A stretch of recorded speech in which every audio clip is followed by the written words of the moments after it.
So friends, I had made unboxing, installation and detailed sound and picture quality comparison of this Kodak 4K HDR Android TV. So don't miss that video. I will leave the link in the I button as well as in the description box. In today's video, we will learn that the features and specifications which Kodak company claims to be in this TV, whether those features are actually in this TV or not, and if they are, what is the meaning of that feature or specification, what role they play in the TV, and how you can use those features and specification to enhance your TV viewing experience. I am Avinash, welcome back to my channel. Let's start.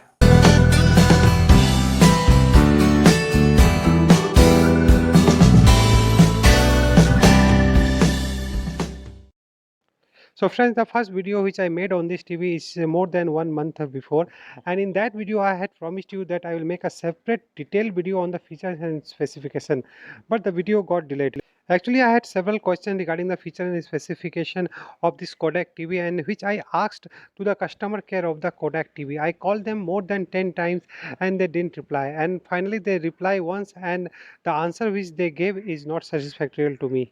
So after that I did lots of research over the net, and I used this TV very extensively so that I can answer your all the queries. So before jumping into the detail of the TV specification, first I will tell you about one thing which is very complicated in this TV, that is the setting of this TV. Here you can see the setting button. If you click here, then here you can see there are total 6 settings which is visible, but actual the TV picture and sound quality settings and other main highlights settings are not here. So to access those settings you have to actually go out from here, and you have to select the HDMI 2, means your set-top box mode. Here my set-top box is connected with HDMI 2. So let's open this. So after once you transfer your TV to the live TV, that means your DTS provider, then you have to move to the more button, and there by clicking, now here you can see in the setting, this is a TV setting. So this is the main setting where all the picture and sound related settings are available. So the first feature which I will talk about is MEMC, and this is the main highlight of this TV. The full form of MEMC is motion estimation and motion compensation. In this feature, your TV artificially detects the number of frame per second of your video currently played over the TV. Then they add frame in between the two actual frame, and the result is a higher frame per second of the video which is being played over the TV. So what happens actually when you are watching a movie or any action scene, or a particularly a sports, then the transition, when anything moves in front of you and the frame per second is lower, then the transition of those picture are not smooth. But when the number of frame per second increases, then the transition of the picture, the moving items become very smooth. It is the same like shooting a video at a 30 frame per second, and the same video if we shoot at the 60 frame per second, the difference is quite visible. But unfortunately I have checked the setting of this TV in detail, but I didn't find any MEMC setting. Even I played many different type of movies and of different formats of different frame per second, I didn't see any difference or any effect of the MEMC. After that I called the customer care of Kodak, and I told them that as you are claiming that MEMC is there, then where it is in the setting. Then they told that you will not find in the setting, it is an inbuilt feature. Then I asked them, if it is inbuilt, then why it is not working? Then they replied that this feature works automatically and it may not work for all the videos.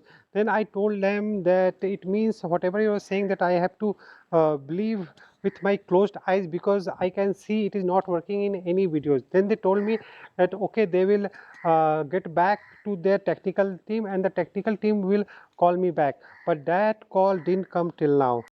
Moreover friends, in the picture mode setting, if you see, there are different types of picture mode, but a main picture mode which is called movie mode is not available here. I'm talking about movie mode just because those TV which have MEMC, which is also called a soap opera effect, if a TV has this feature, then they include a movie mode, because in the movie mode that MEMC effect is automatically closed, or shut off, so that if you want to see a movie without any MEMC effect, then you simply have to select the movie mode and you enjoy your movie. But unfortunately, that setting is also not in the TV, so that you can go and check where that MEMC is working or not. So on this basis, I can conclude that this TV has no MEMC, and even if it is inbuilt as they claim, it is not working at all in this TV. So just due to this one drawback, you need not to cancel your order. There are many good features in this TV which I will talk about further. So second feature which I will talk about is HLG. This feature also you will not find anywhere in the setting. To see this feature whether it exists in your TV or not, you have to first install the Disney Hotstar, which doesn't come in the TV.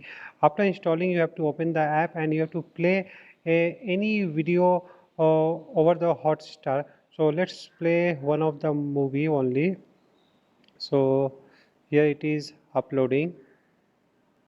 With the help of this third-party app, actually you can know your few hardware and software related features which actually are in your TV or not. So you have to do nothing. First you have to play a video, then you have to press the down arrow button, and here you can see this video quality setting. In this you have to press the see detail button. Now your all the details which your app has detected or about your TV has been shown here. Now here this app has detected your device model, name, video ID number, and here is the main thing, that the display resolution. It has detected your display as a 4K display, which actually it is. Here it is the HDR version, which is had detected that it supports Dolby Vision, which also this TV claims it has HDR10, not HDR10 plus, remember, and here it is that HLG. So this is the HLG which the company claims, which means that this is hybrid log gamma. Uh, Now, for the HDR10 and Dolby Vision also I will talk about later. Now here this is the video decoder which your device supports, that is also written here. You can see apart from the Dolby Vision, it also supports HEVC, and here is the audio capability. Here it has detected maximum 8 channels, means 7.1 also it can support, but TV actually claims it's 5.1 only, which is very surprising. And here are two audio encoding it has detected. So this is all the things which you can actually know via your Disney Hotstar app, and by using here at the bottom also you can see the video currently which is playing is actually in the full resolution, and this is playing at the 25 frame per second, which is actually normally a movies all are recorded. As I told you that the full form of the HLG is hybrid log gamma, and it was developed by NHK, which is the Japan National Broadcaster, and BBC in collaboration. This is basically a video compressing technology which supports your HDR TV as well as your standard definition TV. It means that if your broadcaster is broadcasting something in the HDR format, then it will play in your HDR TV. But if you have a standard definition TV, then it will not play in your standard definition TV. To solve this problem, HLG had been developed so that in a same signal, footage will be coded in HDR as well as in SDR, means standard definition format, so that when a signal reaches to your TV via your broadcaster, no matter you have HDR TV or a standard definition TV, your television set will be able to display in any of the format. In today's date also in Japan, the broadcaster uses this HLG signal or format to telecast their TV channel. In European countries, it is not as much popular as of Japan. But if you talk in respect of India, then the DTH service provider like Tata Sky, Dish TV, Videocon, they still use MPEG-2 or MPEG-4 format only to compress the video and broadcast the signal via the satellite to your set-top box, and ultimately reaches in that format only to your TV. In current date, HLG is of no use for your broadcaster, but in future if our broadcaster want to display something in the HDR content, then they have to adopt this HLG format or any other format similar like this.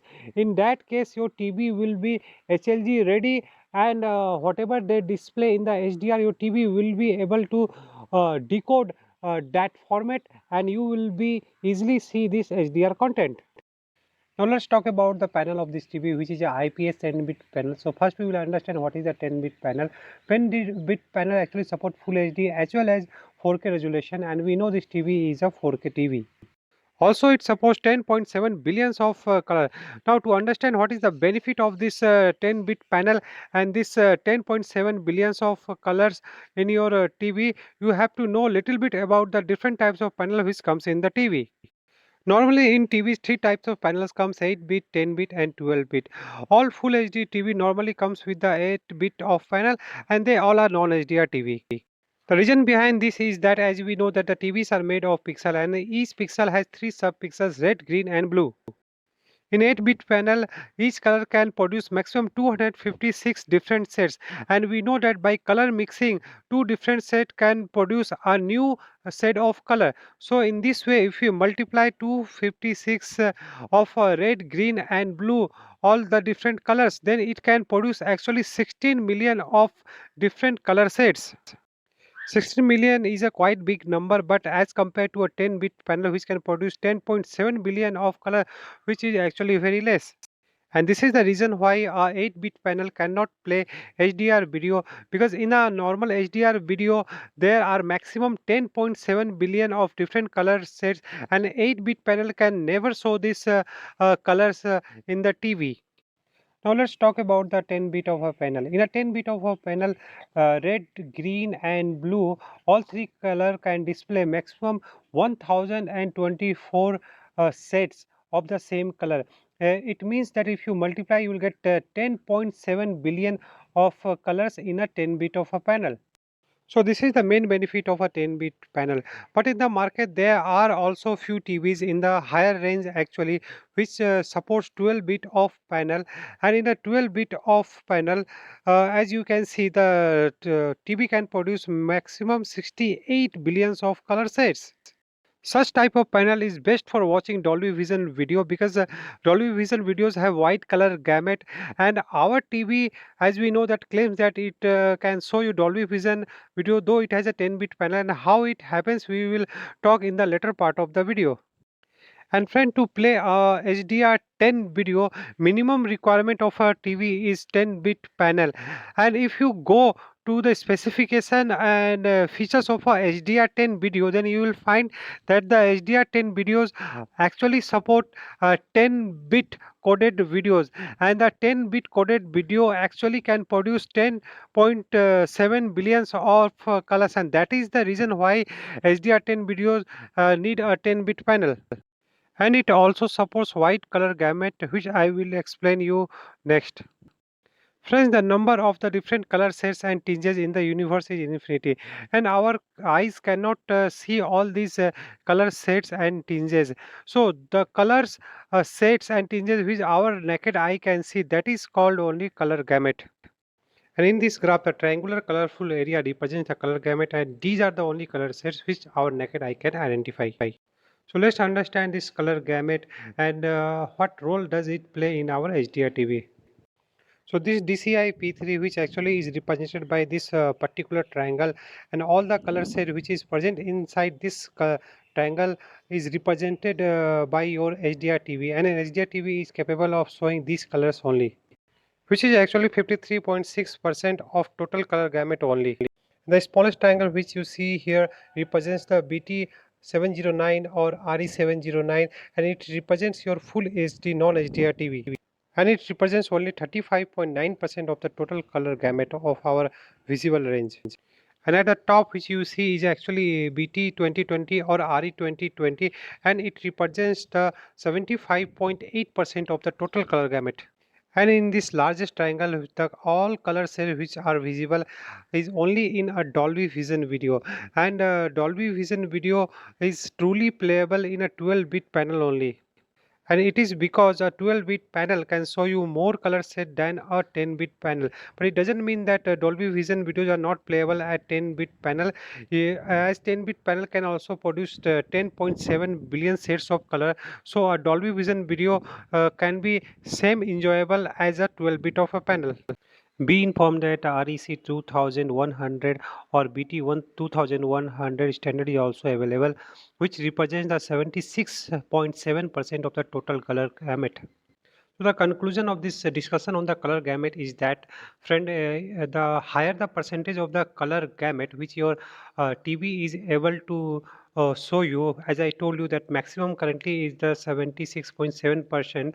So as close it will be to the reality. So if in future if any panel comes which can show you the actual 100% of the color gamut, then it will be totally true to life picture quality.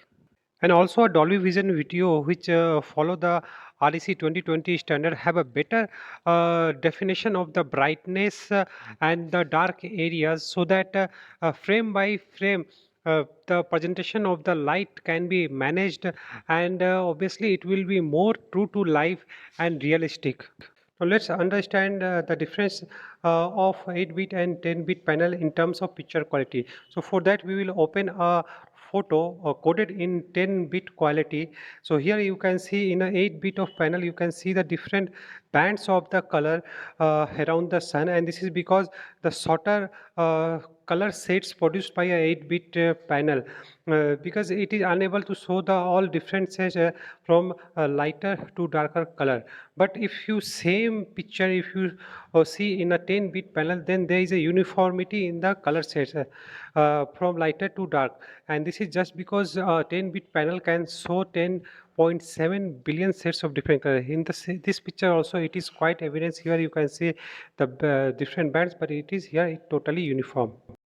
So friend, this is the whole story of a 10-bit panel. So at the end, if I have to summarize it, then it will be in this way, that in a full HD TV, which comes actually with a 8-bit of a panel, and it represents RAC709, means color gamut or color space 709, and the full HD videos are also coded in the same format. In HDR TV, that needs basically a 10-bit of a panel, and both for HDR10 and HDR10 plus, and it represents DCI P3 color gamut. Now, for a Dolby Vision video, you basically need a 12-bit of a panel, which represents the REC 2020 or BT 2020, and it basically need a 12-bit of panel only. But Dolby says that their videos can be downgraded to 10-bit of quality, and they will give you the same experience like as a REC 2020 panel.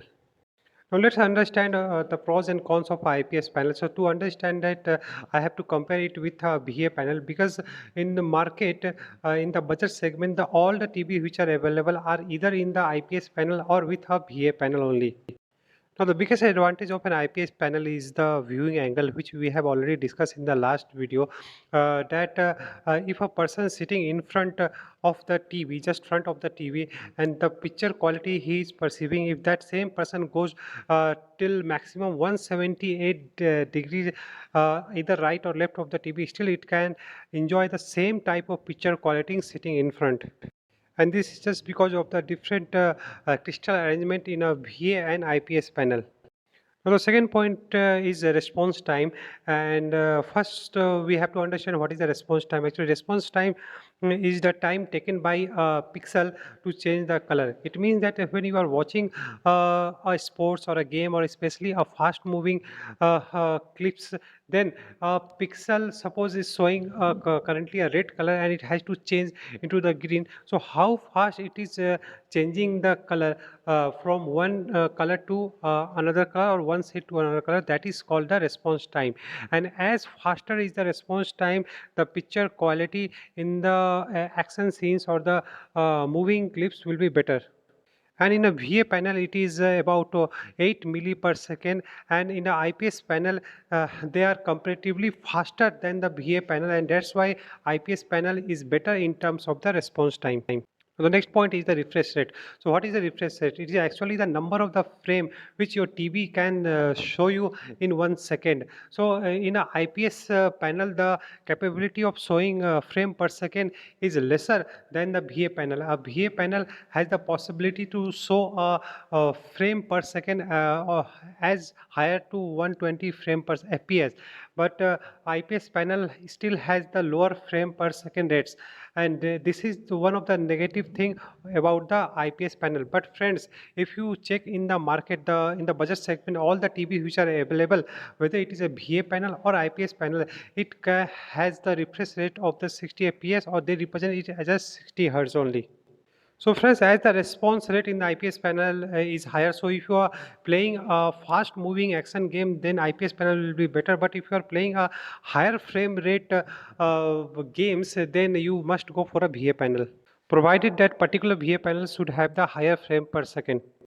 Next point is the color reproduction or the color accuracy. So as I have shown in the last video that the color reproduced by this panel is even better than the real objects, and IPS panel is always better in producing color compared to a VA panel, and it is just because of the arrangement of the crystal in both the panels. So as the name suggests that IPS means in plane switching, and it is VA vertical alignment. It is just because of the arrangement of the crystals. In a VA panel, when the electricity is passed, the crystals is aligned vertically to the screen, whereas in the IPS panel, when current pass through, the crystals are parallel to your skin, and due to this reason only the color accuracy is better in the IPS panel.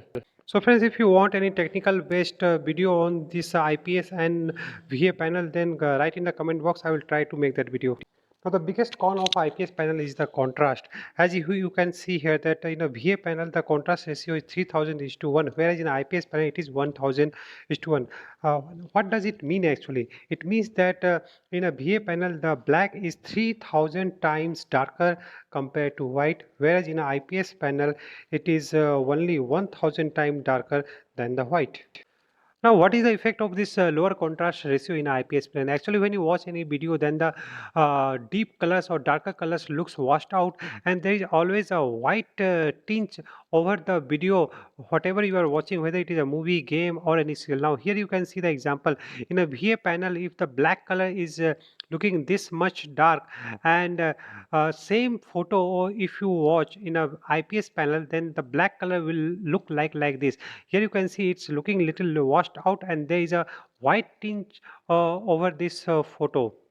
But Kodak brand has given two unique features by using which you can get as good contrast as of a VA panel, which I will tell you next. Another good thing about the IPS panel, it has more brighter. It is around 500 to 550 nits, where the VA panel is 300 to 400 nits. If I can show you here in the Flipkart app, here you can see that in the this Kodak TV, it has 550 nits of brightness, where the other TVs which are available in the market in the budget segment, which are VA panels, they have maximum 300 to 400 nits of brightness only.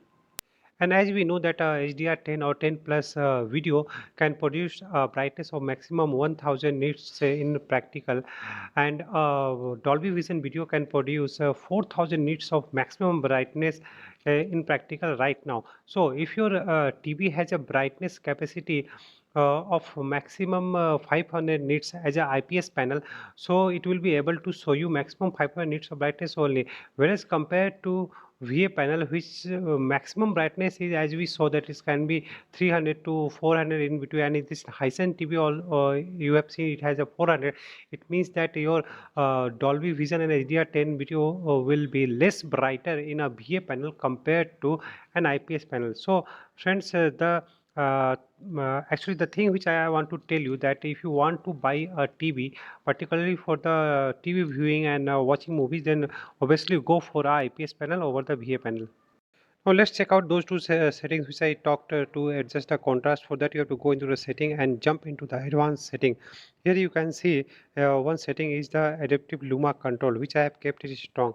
Now the thing is that what is adaptive luma control? Actually friends, it is a setting where your TV analyze the input signal, and after analyzing it, it automatically adjusts the brightness and the contrast of your video, so that outcome is that the contrast is more deeper, and due to the control brightness there is no any tinge of whiteness over the video. Now here if I will show you, and as a result it gives a better picture quality. Now if I here as you can see it is right now in the strong. Now let me switch it off. The moment I switch it off, you must have seen here that the picture has gone little bit brighter, and the colors which are actually, if you see the red or black, it has becomes a little bit faded. So let's do it again. The moment you can see here the effect in the black and red, it turns into more darker, and the brightness also has got control. So this is the way it does the work. Let's see again. I have switched it off. So friends, in this way, this adaptive luma control controls the brightness and increase the contrast so that you can get a picture quality. The second setting is actually gamma setting, which you'll find here. Now, what is gamma? How to define gamma in respect of a TV? So, gamma setting is actually the transition of the black to the white. So, while in a pixel showing black color transforms towards the white, so it forms the different shade of the gray, and it becomes lighter and lighter, and ultimately it becomes white. So, when you're keeping your gamma dark, so that the shades of gray becomes more darker, and hence it results into a enhanced contrast, and also that the whiteness over your video goes away and picture doesn't look washed out, though you will miss some detail in the shadow. But in this way you can solve that problem of the washed out dark colors, black colors, and the white tints. Here you can see I just put it in the bright, and as you have observed that the picture has become little bit brighter. Now the moment I kept it dark, you just see on the black areas the verses where it is written. The moment I will do it bright, you see here. So here you can see that it's become a little bit grayish as compared to a black. So in this way, let me do it again dark now. Here you have seen again that now the black is looking deep black rather than a grayish. So friends, these are the two settings by using which you can solve the contrast issue of your IPS panel. Because if we compare with a VA panel, so it is better in all the respects of with VA panel, whether it's the brightness, contrast, color saturation, viewing angle, response time, refresh rate, though it is lower, but all the TVs are coming out 60 Hz frames per second. The next feature is DNR. This is a digital noise reduction. What does it do? Actually, it reduces the noise of your picture. So this is the one-line definition. So to understand it, first you know where it is applicable. So when you are watching anything in a standard definition, not in HD, standard definition, and we know standard definition content normally we watch over the our cable or the set-top box. So if when you are watching a standard definition channel, so that time due to its format which I already told you, the broadcaster supply in the MPEG2 or MPEG4, the details are already less, and in standard definition it is too less to watch on a big screen like 43 or 50 inch. So that time this digital noise reduction reduces the noise by softening the image. Yes, it doesn't enhance the quality of the picture, it just soften the picture. It is similar like in a mobile camera, when you switch on the beauty mode, it softens the picture and makes the picture look beautiful. But how it works, it actually softens the details of the picture. Similarly in the TV also, it uh, uh, soften the image, and ultimately you lose the detail of the picture quality, and the noise becomes invisible. So if you are watching HD channels, or if you have taken the subscription of the HD channel, or you are watching any content over the Amazon Prime or Hotstar, then this digital noise reduction DNR must be switched off. Otherwise your picture will become soft, and your detail of the picture will be lost. The next feature is MPEG NR. NR means noise reduction.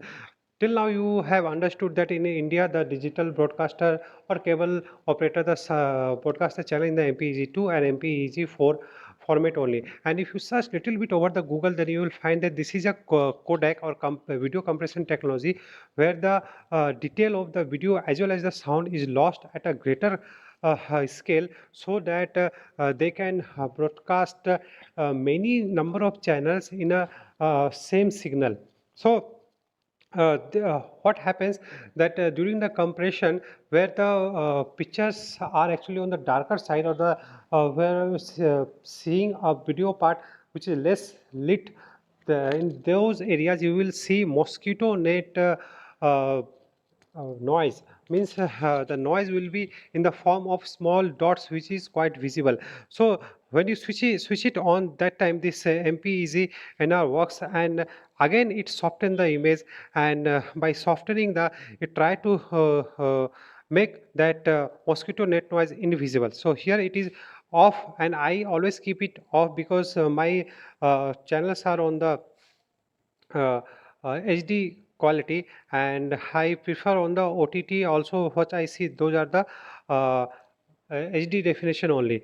So it is also applicable only when you are watching any standard definition channel. So better you keep it off, but for your HD channels, otherwise it will make your picture quality soften. But when last week when I was watching a HD movie over the Hotstar, then there also I observed this mosquito net noise, and that time when I switched on this MPGNR, so the noise got reduced, but the picture also becomes softened. So you have to actually see it where this noise is visible, and there only you try to use. Otherwise, don't use it. The next feature is DI film mode. So what does it do? So first of all, it detects the film-based source. Film-based source means, friends, we know that the movies are created at the 24 or 25 frame per second only. So in that way, it identifies the film-based source, and after that, it recreates the each film, means each frame.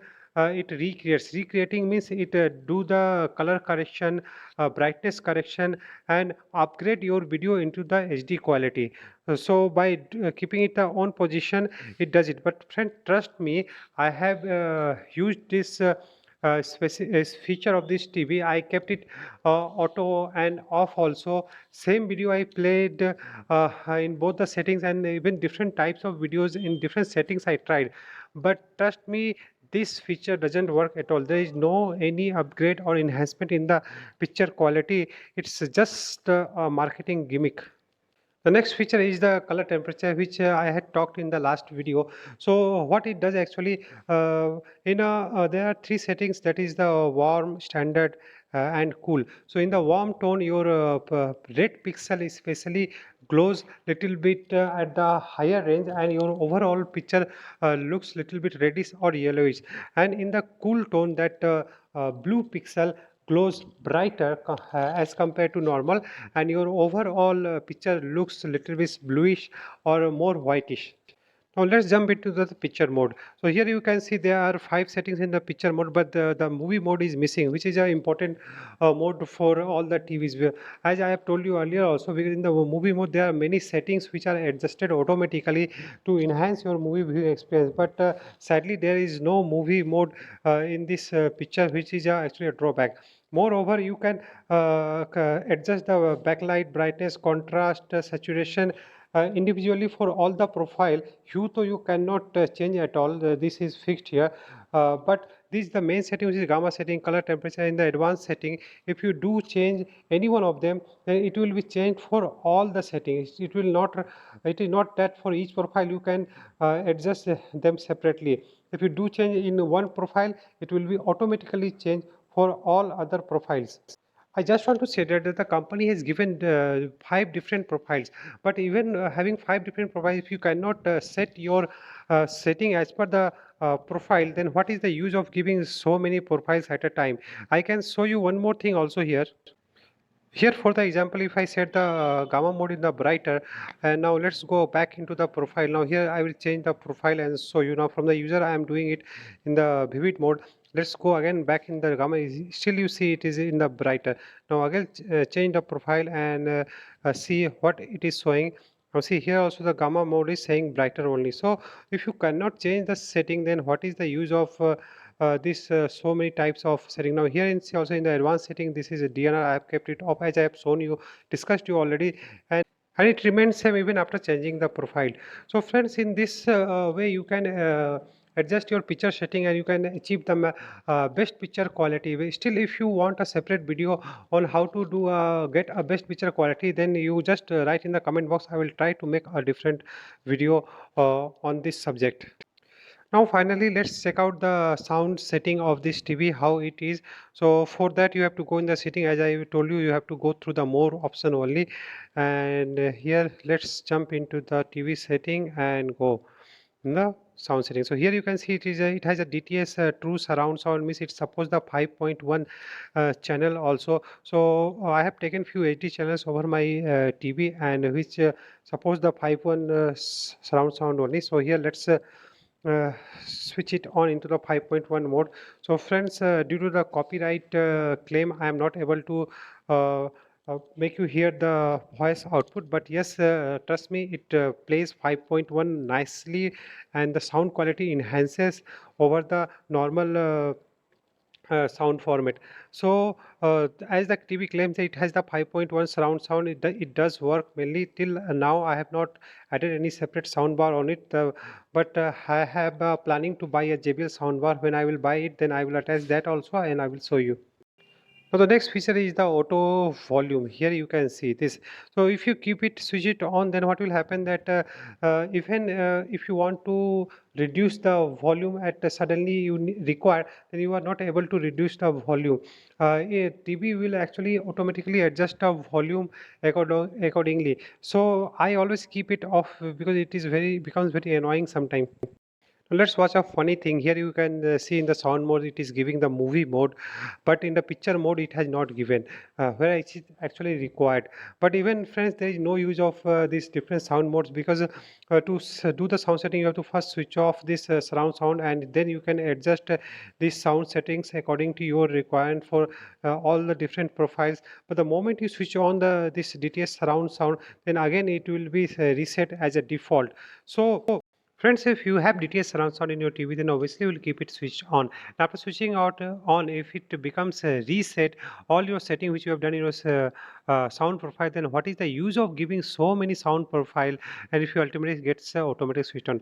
Now, friends, the next feature is this SPDIF type, which is the best feature which I think of for this TV. Here you can see there are two main things: Dolby Digital and PCM. So what does it mean actually? So friends, suppose if you are watching any content whose sound codec is coded in a Dolby digital only, but and you have connected any surround sound system with your TV, but your TV doesn't have that Dolby digital decoder, because friends, for any sound system to decode Dolby digital format sound, whether it is a surround sound or any, it needs the digital Dolby digital decoder only. So in that case, if your sound system doesn't have this Dolby digital decoder, in that case, if you connect with your TV, it will not be able to play that Dolby digital sound.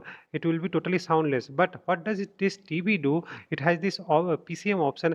It decodes that Dolby digital surround and converts into the PCM mode, and when you will switch on this PCM option while connected your surround system, then this this PCM option, it will transfer that decoded sound to your surround sound system, whether it is a 2.1 or 5.1, and your that sound system will be able to play that sound via your speaker, though it has not a Dolby digital, still will be able to play that Dolby digital sound, just because the TV has done the decoding for that surround system, and it is sending the decoded format in the form of PCM to your surround system, which is a very good thing about this TV, because by using this option you can use your old surround your old music system with this TV, and you can enjoy all the 5.1 effect. So this was the whole story about the TV setting, which I told you each and every specification and features, and hopefully it will help you a lot. Now let's jump into the network setting. Here in the network setting, so as you know, friend, this TV is actually supports only 2.4 gigahertz. It has not dual band Wi-Fi, but trust me. Though I have not taken broadband till now, I use my Airtel mobile and Geo mobile to connect this TV via hotspot. And while playing, though I have not taken the subscription of the Netflix, I do have a subscription of Amazon Prime and Hotstar, and I watch a movie, other content there in the full HD format, as I have shown you also. And while playing any content in the full HD mode, there is no issue of any lagging or buffering. It plays very smoothly. So And as well as if you ask about the 4K content, so obviously if you play anything in the format, then it will buffer, as I have seen in the YouTube. But friends, in India till now, in any OTT platform, there are hardly any 4K content or 4K movie. There are very few numbers of content only. So I think 2.4 gigahertz Wi-Fi band should be enough for you till you are not watching any 4K content. Regarding the software that company has given till now two times software. The first time when I bought the TV, that time only I got about 900 of MB. And second time, 15 days before, I got the software update. After software update, you can see it is still running on the Android version 9 only, and the security patch, which you can see, it is of July 2020. So friends, at the end, I will say you that if you are thinking to buy any TV, then must go for the IPS panel only, and make sure that those two features, adaptive luma control and gamma setting, are there. So that's all about this video, friends. It took around 1 month of intense research, and I spent a lot of time with this TV so that I can give you my honest review regarding this TV. So do like the video and share it. Hopefully this video will help you to take the purchase decision of this TV. Thank you for watching it.